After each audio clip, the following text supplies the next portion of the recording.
Bonsoir et bienvenue à tous dans les dossiers de la mémoire. Aujourd'hui, nous allons revenir tout au long de cette émission sur le martyre des condamnés à mort dans les geôles coloniales pendant la guerre de libération nationale. Il s'agit d'évoquer notamment leur vécu dans les couloirs de la mort et la hantise de la guillotine. Cette machine infernale que certains surnommaient El Hemhama et d'autres la veuve. Et enfin, nous allons évidemment rendre un hommage aux deux premiers guillotinés, aux deux premiers condamnés à mort guillotinés le 19 juin 1956. Il s'agit d'Ahmed Zabana et de Abdelkader Faraj. J'ai le plaisir de recevoir ce soir M. Mustapha Boudina, un ancien condamné à mort, un ancien. Elle est également responsable de l'Association des anciens condamnés à mort. Elle est un ancien membre du Parlement africain et aujourd'hui membre du Conseil de la Nation. Monsieur Mustapha Boudina, bonsoir et bienvenue dans les dossiers de la mémoire. Merci. Alors, quand on parle des condamnés à mort, on a avancé le chiffre de 1500 condamnés à mort tout au long de la guerre de libération nationale. Parmi ces 1500, certains historiens disent qu'il y avait 222 exécutés par la guillotine et d'autres avancent le chiffre de 198 exécutés pendant la guerre de libération nationale. Alors, qu'en est-il exactement? Bismillah, alhamdulillah. Tout d'abord, je vous remercie de m'avoir invité à cette émission consacrée au 19 juin.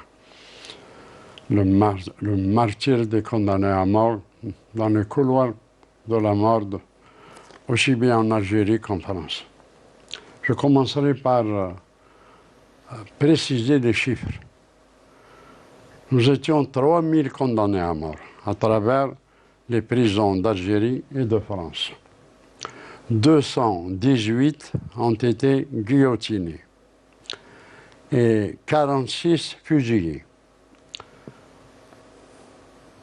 Parmi les 218, personnellement, j'ai assisté à l'exécution de 22 compagnons dans la prison de Fort-Montluc à Lyon.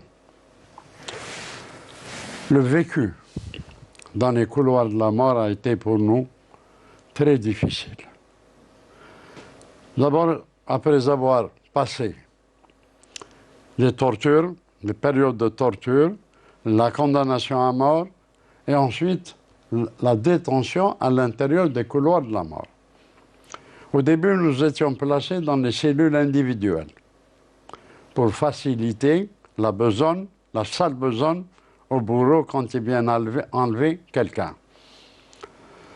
Et dans le couloir de la mort, c'était une guerre psychologique avec les gardiens.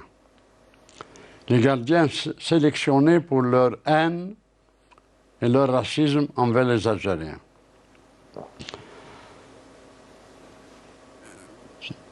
Pour pouvoir.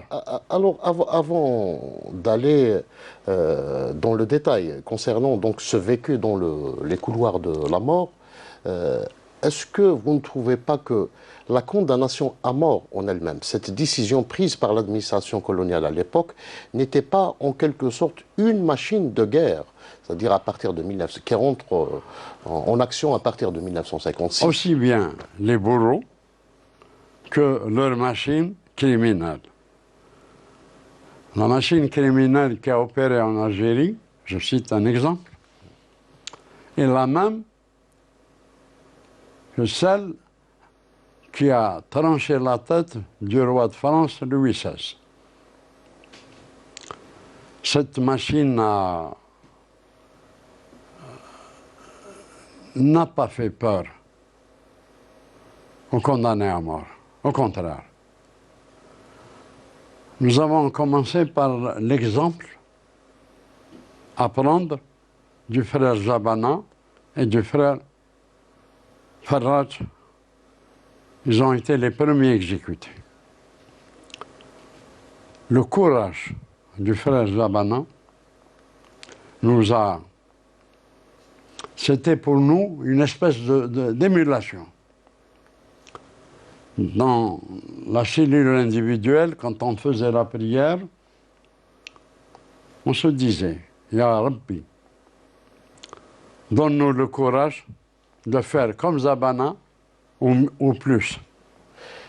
Vous évoquez Zabana, on doit rappeler que Zabana, qui a été désigné par l'Arbi ibn Mehdi en personne dès le déclenchement de la guerre de libération nationale en zone 5, responsable de la zone de Mohammedia, il sera arrêté le 8 novembre 1954, interné dans un camp de concentration, ensuite jugé, je pense le 5 mai 1955, et puis condamné à mort le 20 mai 1955. Exact, Oui. exact. Ce que nous avons retenu Oui. de l'histoire du frère Zabana, ce que vous venez de dire, c'est exact, mais c'est surtout au moment de son arrestation. Oui. Au moment de son arrestation, il a préféré se donner une balle dans la nuque pour ne pas tomber vivant entre les mains de l'ennemi. Cette balle, malheureusement, ne l'a pas tué. Il est resté gravement blessé. Arrêté, il a été transféré dans un hôpital. Et le pire, c'est que même gravement malade, gravement blessé, il a été torturé sur son lit d'hôpital. Les tortionnaires étaient pressés de lui arracher des aveux qu'il n'a pas donnés. Ensuite, dans le couloir de la mort, il s'est trouvé avec des compagnons qui ont survécu après lui jusqu'à l'indépendance. 5. Je n'ai pas les noms en tête, mais 5 compagnons ont survécu après l'indépendance. Parmi eux, il y avait M. Ali Zamoum. Il était compagnon de cellule de Zabana, qui a donc d'ailleurs dans ses mémoires, il a évoqué cette attitude digne de Zabana face à la guillotine.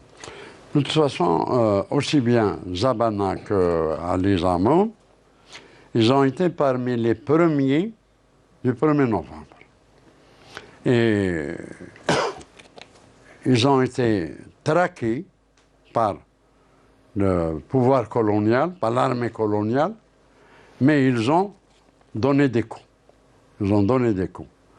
Nous étions à l'époque les Fidaïens. Tout au début, on était considérés comme des commandos de la mort. Des commandos qui ont transféré la peur au camp de l'occupant, alors que la peur était au début au camp des Algériens. Si je continue dans cette logique, je n'oublie pas qu'avec le frère Zabana, il y avait le frère Abdelkader Farraj. Le frère Abdelkader Farraj, avant le début de la Révolution, était dans le corps des gommiers sous l'autorité de l'administrateur. Mais dès le début, dès le 1er novembre, il a rejoint les rangs de la Révolution. Et il a opéré dans la région de l'Akhdaria et de Bouira. Arrêté, lui et son frère. Son frère, Makhlouf. Leur mère était devenue folle à la recherche de ses enfants. Elle a fait toutes les prisons, tous les camps, sans retrouver ses enfants. Elle s'est présentée à la prison de Serkadji pour apprendre que son fils Abdelkader a été guillotiné 3 jours avant. Elle s'est évanouie et pour la consoler, les geôliers lui ont ramené en visite son frère, son fils, son deuxième fils, Makhlouf. Malheureusement, une année après, Makhlouf aussi a été exécuté. Ce que nous rappelle cette machine criminelle et ses bourreaux, D'abord, notre compagnon Zabana a été guillotiné par le bourreau Berger. Tandis que les autres qui ont suivi ont été, les autres qui ont été exécutés à Sirkadji ont été assassinés par Maurice Fernand Messonnier. Maurice Messonnier, le père, oui. Il avait avec lui son fils Fernand, qui avait 16 ans. Le 16e anniversaire de son fils Fernand, son père lui a donné les commandes pour commettre sa première exécution. Et le soir, dans le restaurant-bar en face du palais du gouvernement, ils ont célébré l'anniversaire et la fête de la première exécution opérée par Fernand, le fils. Je saute à la fin de ces deux bourreaux. La fin de ces deux bourreaux. Qui ont été exécutés par les responsables de la zone autonome d'Alger. Oui, mais à la fin, au début de l'indépendance. Oui. Fernand s'est enfui à Tahiti. Maurice, le père, est resté jusqu'à l'indépendance. Et après l'indépendance, ils se sont retrouvés à Paris, où Dieu les a punis. Ils sont morts tous les deux d'un cancer à la gorge. Ceci pour ces bourreaux. Et le bourreau Berger a été justement exécuté par les responsables de la zone autonome d'Alger, n'est-ce pas? Vous voulez répéter la question? Je disais que le bourreau Berger, il a été exécuté par les responsables de la zone autonome d'Alger. Non, pas Berger, c'est un membre des bourreaux. C'est Dodin ou quelque chose comme ça. Dodé. Il s'est jeté ou on l'a jeté du 4e étage. Et le deuxième, Berger est mort de mort naturelle.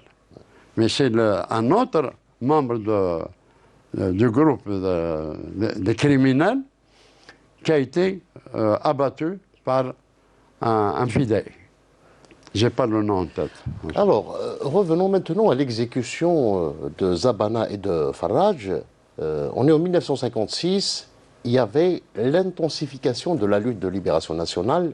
Est-ce que vous ne trouvez pas que cette exécution était une exécution, pour l'exemple, était une exécution politique pour instaurer une certaine terreur dans les rangs de la Révolution? Je qualifie l'exécution des frères Zabana et Faraj et de tous les autres frères qui ont suivi d'assassinat de prisonniers de guerre. Parce que nous étions des militaires en service commandé. Autrement dit, des commandos de l'ALN. Ça, c'est ce que la France n'a pas reconnu jusqu'à l'indépendance. Tous ceux qui ont été exécutés, le GPRA, dans une conférence de presse internationale à Genève, donnée par le frère Mohamed Yazid, qui était ministre de l'Information, a déclaré que tous les condamnés à mort sont des officiers de l'ALN en service commandé.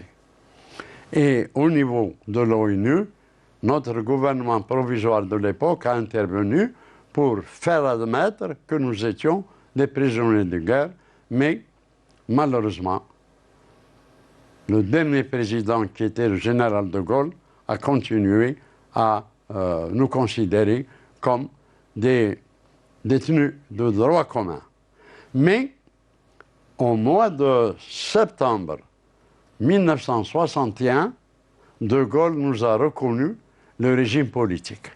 Et on a commencé à avoir les journaux, poste radio, et on nous a... après 12 grèves de la faim, qui ont duré entre 13 jours et 21 jours. On a obtenu le régime politique. Et on a eu droit à la salle de prière, on a eu droit à la salle des cours, et on a eu droit à la presse écrite. Mais c'était à la fin, pratiquement, de la Révolution. J'avais personnellement comme avocat Maître Ben Abdallah, qui était le responsable du collectif des avocats. Avant de revenir sur votre parcours personnel, j'aimerais bien vérifier un certain nombre de détails lors de l'exécution de Zabana notamment. On dit que le couperet de la guillotine s'est arrêté... Je commence par oui. Notre frère Zabana. Oui. Allah yarhamou.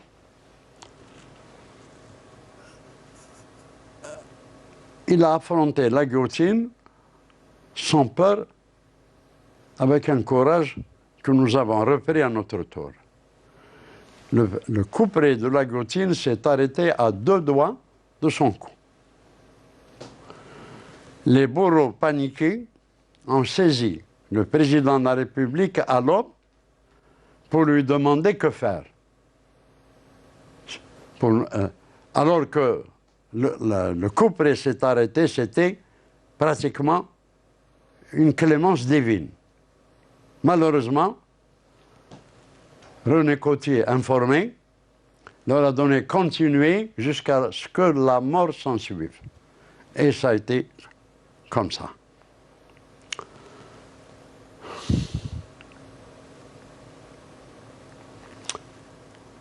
J'ai vécu aussi d'autres exécutions. Il y a cette exécution de Bougoundoura, qui était également... J'ai été le compagnon de Miloud Bougoundoura et Makhlouf Abdelkader. Bougoundoura était le responsable de son commando et Makhlouf son adjoint.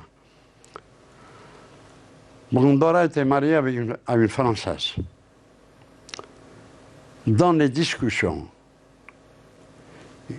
il nous a confié toutes ses pensées les plus profondes et ses convictions.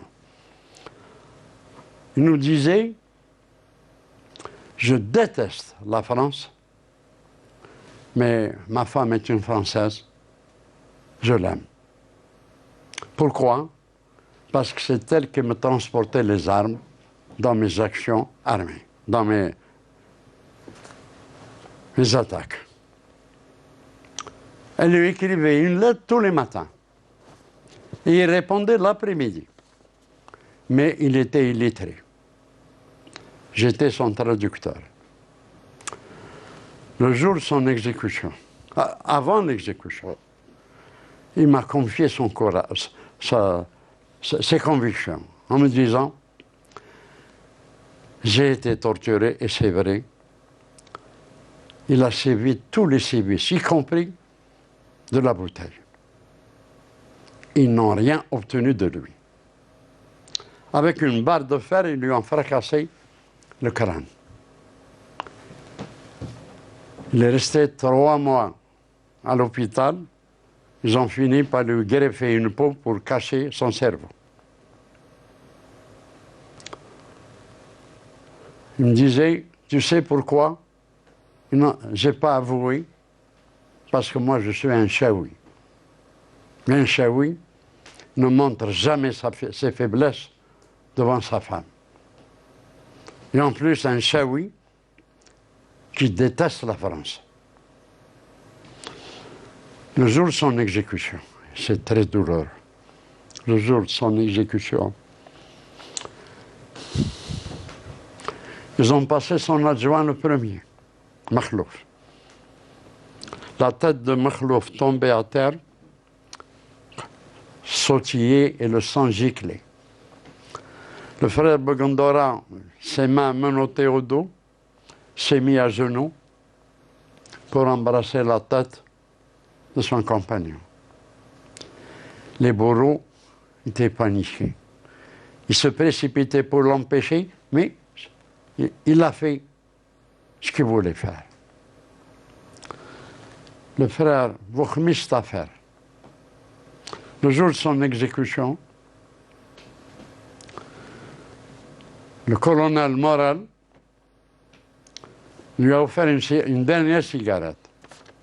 Il lui a repoussé sa main en disant « Je ne fume pas ta saloperie ». Le FLN me paye des cigarettes jusqu'à la dernière minute.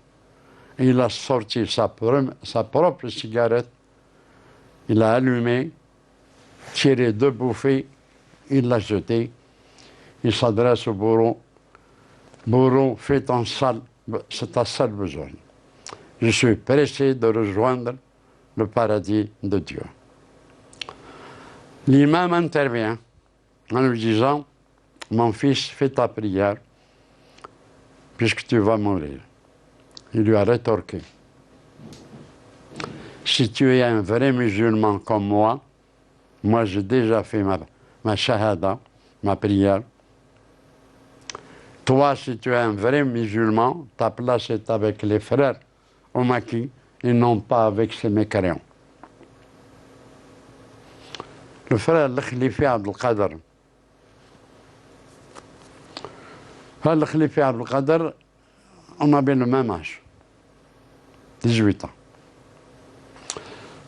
Son exécution a été ébruitée par le ministère de la Justice, une semaine avant. Nos avocats ont été informés. Ils ont alerté l'opinion publique internationale. Il y a eu la réaction des chefs d'État.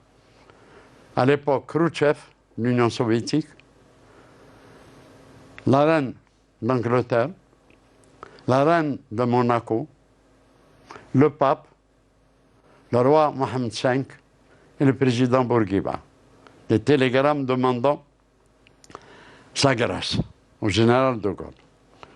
Le général de Gaulle leur a répondu par une seule phrase, dans un discours, que la justice française suive son cours. Il voulait dire que l'injustice française suive son cours. Et il a été... Tous ses compagnons auxquels j'ai assisté ont laissé un message. À chaque fois. Par exemple, le frère Khalifi. Sa cellule était à côté de la mienne. Et comme j'étais le plus ancien au couloir que lui, ils opéraient à tour de rôle. Moi, j'avais une dizaine d'affaires encore à comparaître devant le tribunal. Tandis que lui, il avait eu un accrochage avec le commissariat de police de Lyon. 7 policiers ont été abattus. De Gaulle a assisté à leur enterrement. Et il a gardé sa rage contre le frère Khalifi. Voilà comment a terminé. Et tous ses compagnons, en partance vers la guillotine, on les a accompagnés par l'hymne national, Qassaman Munjibalina. Comme à Serkadji. À Serkadji, par exemple, il y avait même la solidarité des habitants de la Kasbah qui étaient informés à chaque... J'allais en venir. Oui. Comme à Serkadji, toute la Kasbah s'est réveillée par des chants patriotiques et des yo-yo pour encourager les condamnés à mort exécutés. Dans nos cellules individuelles de nuit, on ne dormait pas. On passait la nuit à faire nos prières et à lire le Coran. La lecture, au début, était interdite. Pas de livre. Ouais. Mais à consommer des cigarettes. Et beaucoup de cigarettes. Alors, et on attendait l'aube. Ouais. Ce n'est qu'après l'aube, quand il y a exécution ou pas, ce n'est qu'après l'aube qu'on nous ramenait dans les cellules collectives où on dormait sur le sol sans couverture. Justement, Monsieur Mustapha Boudina, sur les conditions de détention. il n'y avait pas les mêmes conditions, par exemple à Alger, à Serkaji et en France. C'était pas les mêmes. La sévérité était la même. Oui. La sévérité était la même. Qu'est-ce qu'on nous donnait comme nourriture?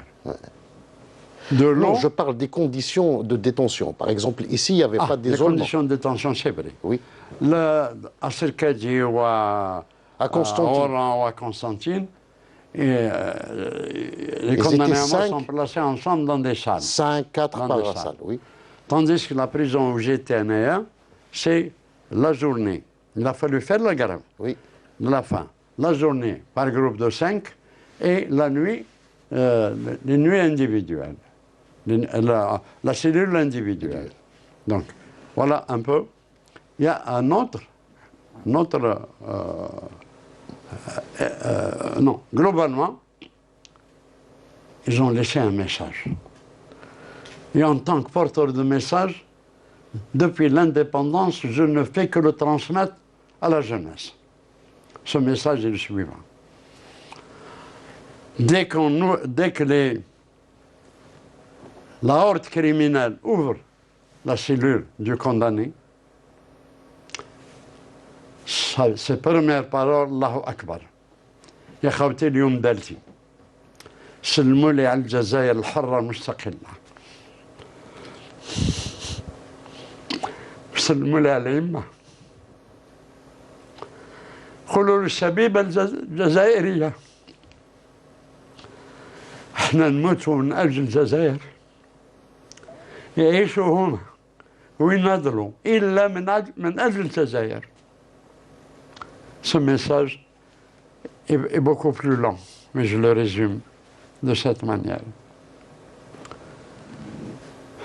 Ouais. Beaucoup d'émotions, Monsieur Boudina, donc en se rappelant de ces moments pénibles que vivaient les condamnés à mort, dont la hantise, cette hantise de la guillotine. Je sais que beaucoup de condamnés à mort se sont mis, par exemple, à étudier, alors qu'ils attendaient, à étudier, à faire des études, c'est-à-dire. Ouais, de toute façon, avant d'affronter la guillotine, on connaissait même ses pièces détachées. La curiosité, d'un côté, de l'autre, l'information par nos avocats. Par nos avocats, ce sont eux qui nous ont aidés à connaître la machine criminelle, comment le condamné est placé, comment sa tête est placée, comment le couperet tombe, et quand la tête tombe dans une espèce de corbeille, et le corps tombe de l'autre côté dans une espèce... Et là, une précision importante. Quand on exécutait par groupe, 4 ou 5 sont arrivés à exécuter 5 à la fois. C'était en 1957. En 1957, justement, la guillotine s'emballe. Il y avait donc entre, par exemple, le 2, je pense, février 1957 et le 14, il y avait 16 exécutions. Oui. Ils ont commencé par groupe de 2, 1 ou 2. Oui. Ils sont arrivés à l'exécution de 5 à la fois. Oui. Mais quand l'exécution se fait l'un après l'autre, les têtes tombaient et les bourreaux jouaient au ballon avec les têtes des condamnés. Et parfois, ils les attachaient dans des ficelles et prenaient des photos avec, comme une espèce de trophée. De trophée de guerre. Et j'ai des photos au siège de l'association que j'ai transformée en musée, où les bourreaux sont photographiés avec des têtes pendues à leur ficelle. Voilà comment l'exécution se faisait. L'important aussi, c'est la guerre psychologique contre les gardiens. Oui.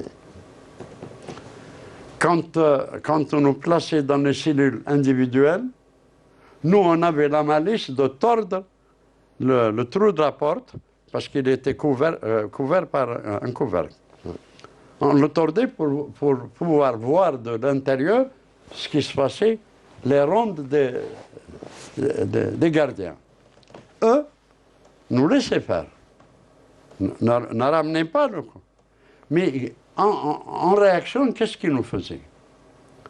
Parce qu'avant de rentrer dans la cellule, on nous faisait enlever la tenue. La tenue est placée sur la rampe en face de la cellule. Et nous, on la voyait. Le gardien, qu'est-ce qu'il fait? La nuit, dès qu'il ferme la porte, il prend la tenue sur le bras et il s'en va. Pour nous faire comprendre que demain, Il y aura c'est une notre exécution. tour. Oui. Et ils sont allés plus loin. Une fois, ça m'est arrivé personnellement. Le gardien, avant de m'ouvrir la porte de ma cellule, la cellule 14, il me dit, prépare-toi, demain c'est ton tour. Bon, comme on était préparé psychologiquement, on était préparé à gagner la guerre psychologique. Je lui ai répondu, j'espère que tu seras là demain matin, comme ça je te cracherai à la gueule. Il n'a plus tourné autour de moi. Mais un autre gardien, dès qu'on sortait en promenade, il se mettait à haute voix. Ah, vous voulez votre indépendance. Vous l'aurez quand les poules françaises auront les dents. Et tous les jours la même chose. Le jour de notre transfert, vers un camp, c'était le premier pas vers la liberté. Après les négociations d'Évian, évidemment, après le cessez-le-feu. Avant les accords.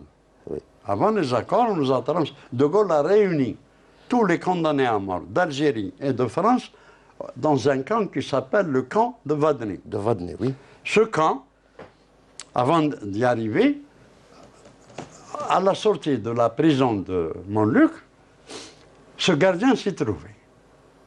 Je l'ai appelé, Joseph, est-ce que les poules françaises ont eu leurs dents? Il m'a répondu, eh oui, les Français sont des cons. Voilà comment. Et en plus,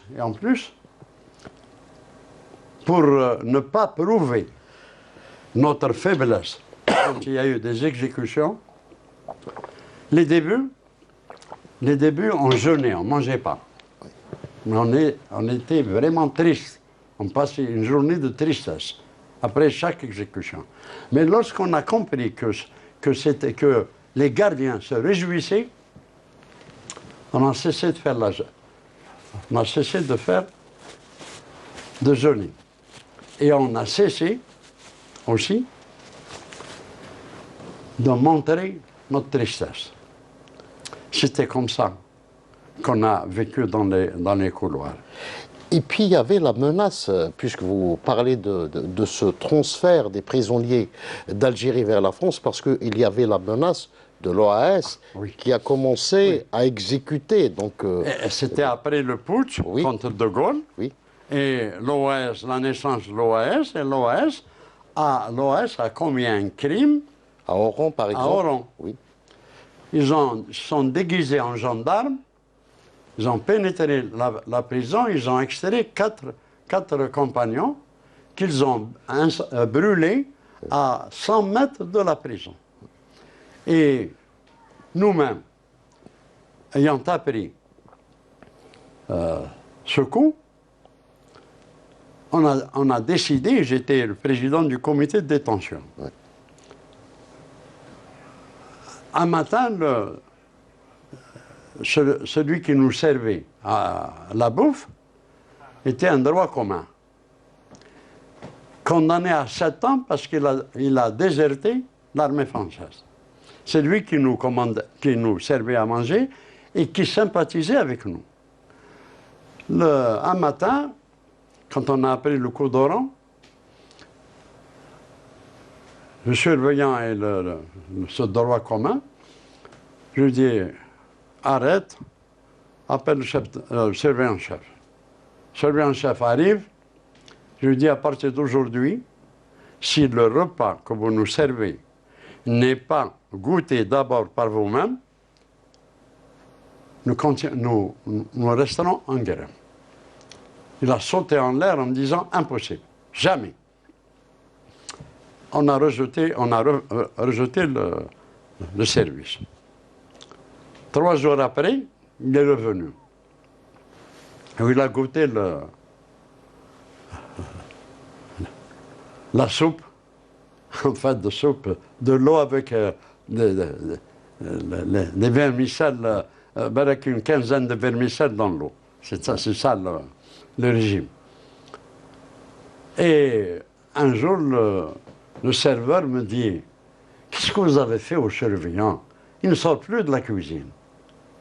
Voilà un peu la guerre psychologique, ouais. Comment elle se déroulait. Mais, ce qui était bien, au début, quand on s'est trouvé au couloir de la mort, il y avait des frères qui recevaient des mandats de leurs parents, d'autres, rien. On a décidé de créer une caisse commune. Justement, la solidarité était un principe. Absolument. De créer une caisse commune, tous les mandats qui arrivaient des parents de nos compagnons sont versés dans une caisse commune. Mais plus tard, la Fédération FLN de France nous a réglé le problème en ce qui concerne les prisons de France. Mais on a eu l'information d'abord. Quand tu reçois un mandat, on va te poser la question. Qui t'a envoyé ce mandat? On avait le mot de passe. Par exemple, moi, le mandat qui arrive, avant de me donner le mandat, on me dit, qu'est-ce qui t'a envoyé le mandat? Je dis, c'est mon cousin, Boudina Mohamed. C'est le nom qui est qui figurait déjà dans le mandat. Donc le mandat est accepté. Sinon, le mandat est refusé. C'est comme ça que nous avons pu acheter des cigarettes, par exemple. On était tous des consommateurs de cigarettes. Mais tout cela également, c'est grâce à l'aide des avocats. Les avocats, je cite l'exemple de mon avocat. Oui. Mais le collectif des avocats, oui, en France opérait même en Algérie. En Algérie, oui. Et il était présidé par Maître Ben Abdallah et Maître Bergès. Tous les deux étaient mes avocats. Ils étaient en même temps les avocats des 5 dirigeants du château d'Aunois. Oui. Ce qui fait qu'on était informés de tout ce qui se passait. Entre nous, il y avait la communication entre les 5 et notre prison. Ouais. Et c'est l'avocat, par exemple. Moi, personnellement, c'est mon avocat qui m'a payé les cours par correspondance à une école en Suisse. Et puis vous avez également appris la langue arabe en France, oui, dans une prison. Oui. Oui. Et comme notre génération, la France ne nous a pas permis, oui, d'apprendre notre langue, on n'a appris que le français. Donc, mon avocat m'a ramené un dictionnaire et dans ma cellule, j'apprenais la signification des termes en français en arabe. Et c'est comme ça qu'après l'indépendance, j'ai appris à parler l'arabe parlé, mais les termes avec précision. Voilà un peu le... Donc, Monsieur Boudina, on termine un petit peu avec un petit regard sur votre parcours, d'abord de militant du Front de Libération Nationale. Vous avez décidé de rejoindre les rangs de la Révolution à l'âge de 16 ans, c'était? Oui. Il y a eu d'abord mon frère et ma mère qui ont rejoint le MAC. Je suis resté seul avec mon père qui était infirme.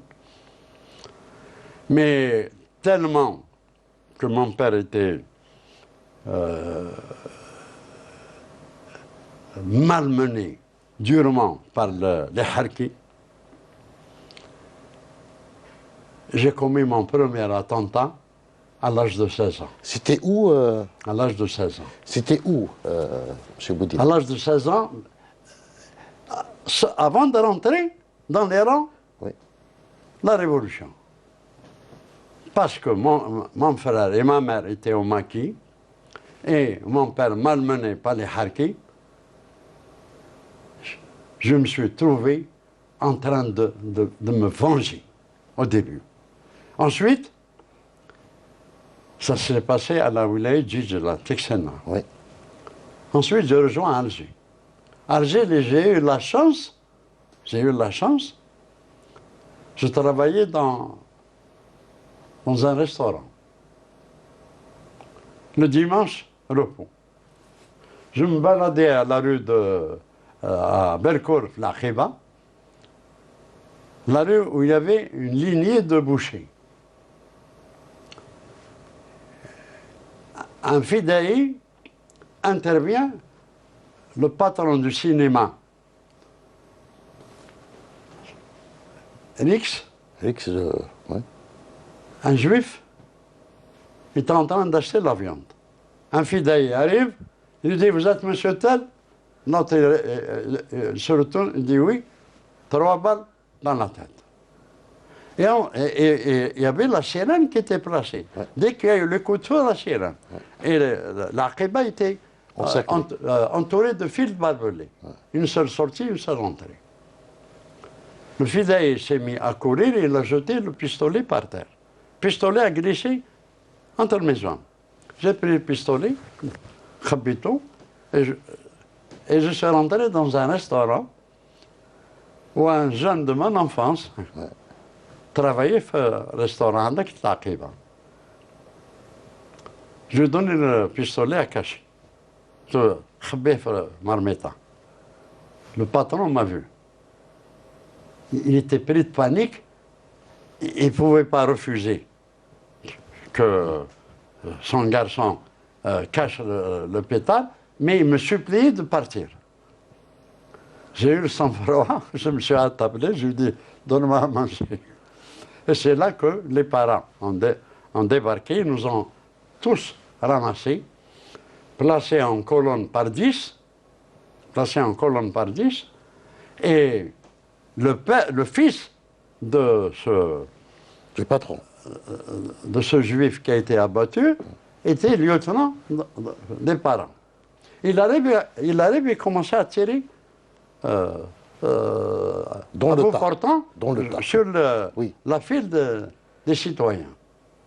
Arrive un officier, il a donné un coup de pied, tarte kabous, psma, nahalo. Où faites? Une semaine après, je reviens faire le même parcours. Cette fois, c'est les fidaïens, Tana, qui m'ont entouré.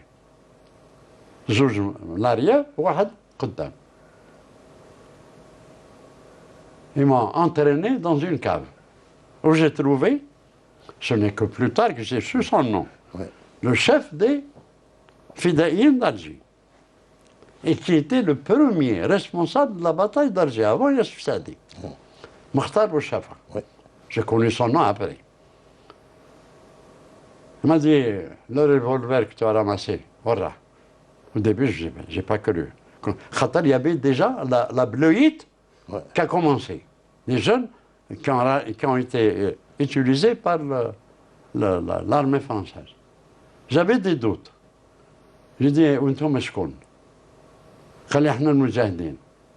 قلت له dans ces conditions d'accord. قلت له كابوس راه مخبي نجيبهم. قلت له بصح انا عندي شرط. قال لي واش؟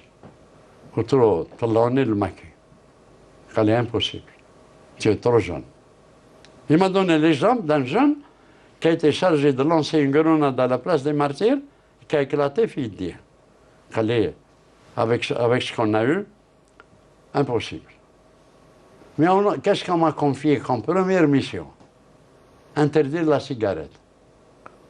C'était le fameux tract. Et l'astuce, c'était le responsable, comme a indiqué, nous amenait un sac de pommes de terre et des dizaines de paquets de lames gilettes et des gants. On plaçait les lames gilettes dans les pommes de terre. Et avec des gangs, comme il y avait des patrouilles qui faisaient, il y avait des gens, des Algériens qui se donnaient le courage d'allumer une cigarette quand ils voyaient une patrouille. De loin, on leur lançait à la gueule les patates. Et quand j'ai vu 2 ou 3 cas, les récalcitrants les mains qui n'ont pas obéi, il y a eu des coupures de nez. Alors, 2 fidaïs يجيو من l'arrière, واحد يجي من l'avant, اللي يجيو من l'arrière يقبضوه, واللي يجي من لافا افيك ان رازوار يقبض له نيفو قطعو يدي نيفو معاه ويروح ويبقى البونوم صوني يعني قضيه نيف في الوقت هذاك قال مادام Donc on doit rappeler que le Front de Libération Nationale avait émis un tract dans lequel il interdisait la consommation des boissons alcoolisées ça a été et la la décision de nos dirigeants à l'époque. Le ministère des Finances... C'était en avril 1955. Le ministère des Finances, dans un débat au Parlement, a été harcelé par les députés en disant avec quels moyens financiers nous allons financer la guerre d'Algérie. Et là, il a répondu, c'est simple, on va augmenter les taxes des cigarettes que fument les Algériens et on va augmenter les boissons alcoolisées. La réaction de nos dirigeants interdit la cigarette, interdit l'alcool. Voilà un peu, c'était un coup et un contre-coup. Alors pour revenir maintenant aux circonstances de votre arrestation et condamnation par la suite. Mon arrestation a été bête. D'abord, j'ai été recherché pendant 1 an et demi. Et à chaque fois, je changeais d'endroit. Je n'ai jamais passé 2 nuits de suite dans un même endroit. Il m'est arrivé une fois, les militants, à chaque fois, m'indiquaient un endroit. J'ai eu 2 cas. Une fois, je n'ai pas trouvé où passer la nuit. Il y en avait, mais là où j'ai déjà passé, j'ai passé la nuit dans un caveau au cimetière de Saint-Étienne à Fermini. Cimetière, la ville de Fermini. Et c'était un mois de février. Heureusement que j'avais un manteau. Et malgré ça, j'ai crevé de froid. La deuxième, c'est un militant qui m'a indiqué Clermont-Ferrand. Il m'a indiqué un endroit, une placette, où se trouvait un café tenu par un Algérien. Je devais aller me réfugier chez lui. J'arrive, je suis tombé sur un café, je me suis trompé d'endroit, je suis tombé sur un café de Messalis. Et le bonhomme chez qui j'ai été envoyé s'appelait Sil Khdar. J'arrive au comptoir, je dis Sil Khdar est là? Il me dit oui. Donc c'était des Messalis. Parce qu'il savait que Sil Khdar dans notre café.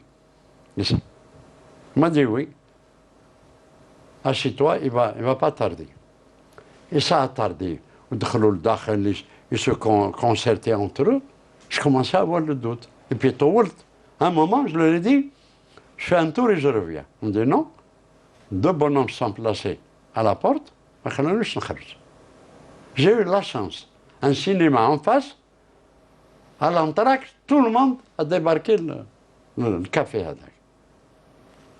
Je me suis faufilé au milieu des gens qui sont entrés et j'ai repris le train le moment même pour revenir chez le militant qui m'a indiqué l'endroit. Je croyais qu'il m'a envoyé dans la gueule du loup exprès. J'ai sorti mon pétard, j'étais tout le faire à chaud.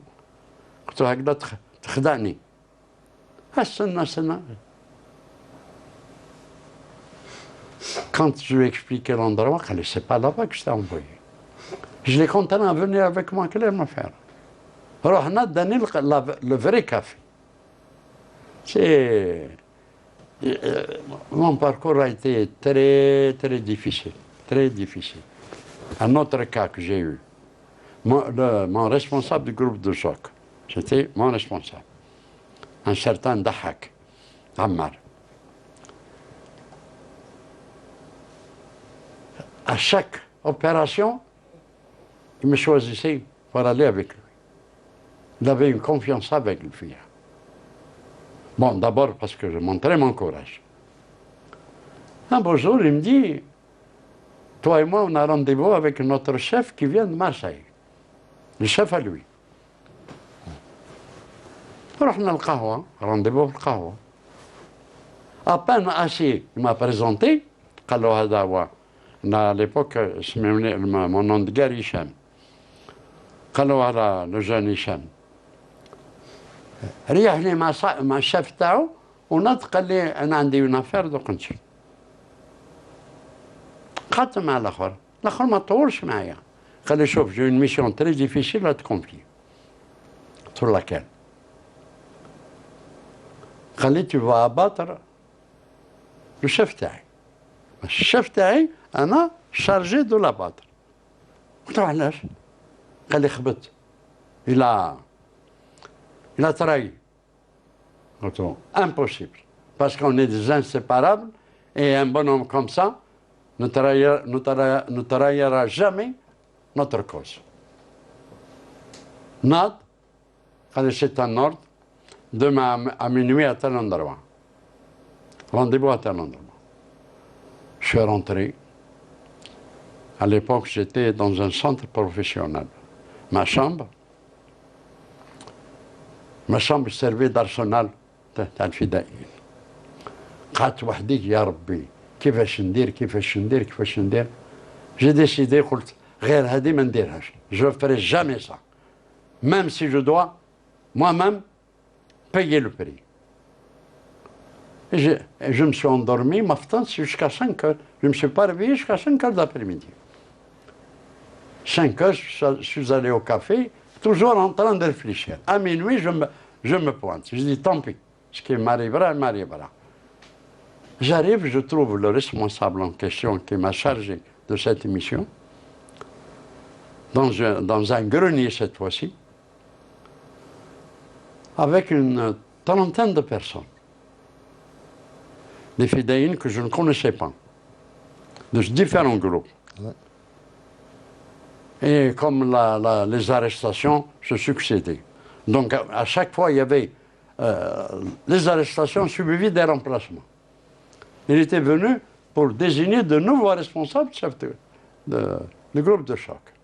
Et il a commencé. Il a commencé par nous informer qu'à partir d'aujourd'hui, vous ne me verrez plus. Je traverse vers Tunis. Votre nouveau chef de cette région, il me présente le bonhomme qu'il m'a dit de l'abattre. J'ai transpercé du regard. Il m'a dit tout à l'heure, tu comprendras. Il a commencé à indiquer. Flan a été arrêté, Flan le remplace. Flan a été arrêté, Flan le remplace, etc.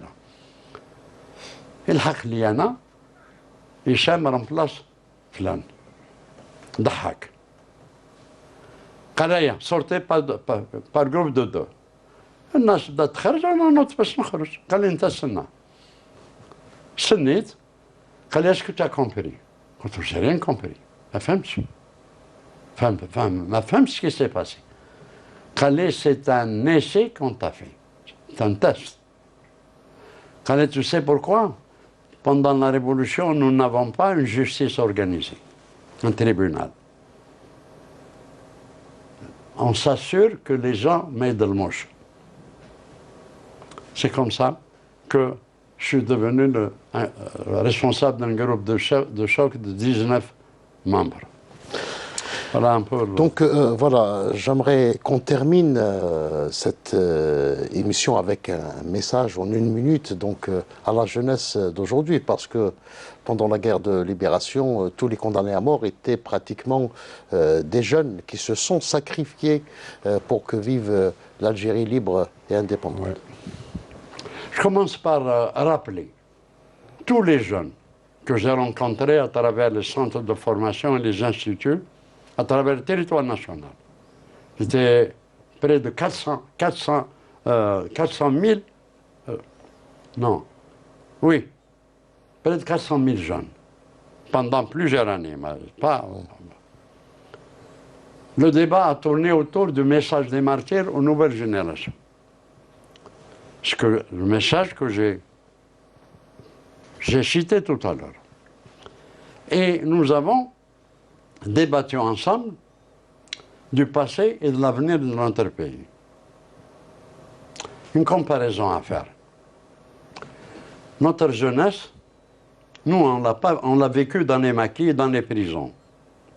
Mais on a vécu une période où on était déterminé à mourir pour l'Algérie.